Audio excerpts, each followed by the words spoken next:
আজকে আমি এই আনারসটা কাটবো। বন্ধুরা, তোমরা কোন কোন বন্ধু এই রকম আনারস খেতে ভালোবাসো আমাকে কমেন্টে জানিও। এই মুখেটা নাকি বসালে গাছ হয়। দেখি আমি এইটে বসিয়ে দেব মাটিতে, কেমন গাছ হয় দেখব। যদি হয় তো খুবই ভালো। আনারসটা নাকি খুব ভালো হবে। দোকানদার আমাকে বলেছে যে রস ভর্তি হবে। আর যখন নিয়েছিলাম একদম গাটা হলুদ হয়েছিল। এই তো কাটলাম, দেখছি তো ভালো। ভিতরে কি অবস্থা দেখি বন্ধুরা।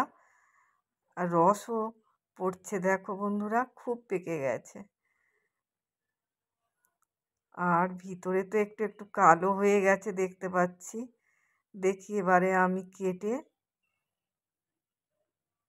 এ কি অবস্থা, তো কালো কালো হয়ে গেছে ভিতরে, এটা কি খাওয়া যাবে?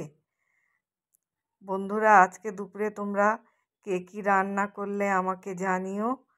আর আমি তো আজকে রান্নার ভিডিও দেব না। এই আনারসটা মাখবো, মেখে খাবো। আর এই কালো কালো দেখে ছেলে বলছে এ খাওয়া যাবে না, ফেলে দাও।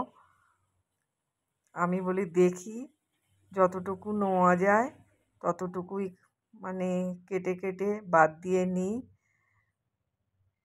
আনারসটা সময়ের অভাবেই কাটা হলো না।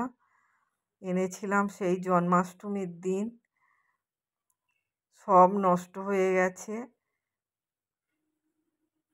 50%-এর বেশি নষ্ট হয়ে গেছে। বন্ধুরা, কোন কোন বন্ধুরা আনারস খেতে ভালোবাসো আমাকে জানিও। আমি লবণ আর চিনি মাখিয়ে আর টুথপিক দিয়ে দিয়েছি, বাটি করে তুলেছি। ছোট ছেলে খাবে না, আমরা খেয়ে নিই। আর যদি তোমাদের ভালো লাগে তোমরাও চলে এসো। এখন আসি বন্ধুরা, এতক্ষণ ধরে ভিডিওটা দেখার জন্য অসংখ্য অসংখ্য ধন্যবাদ। সবাই ভালো থেকো, সুস্থ থেকো, টাটা।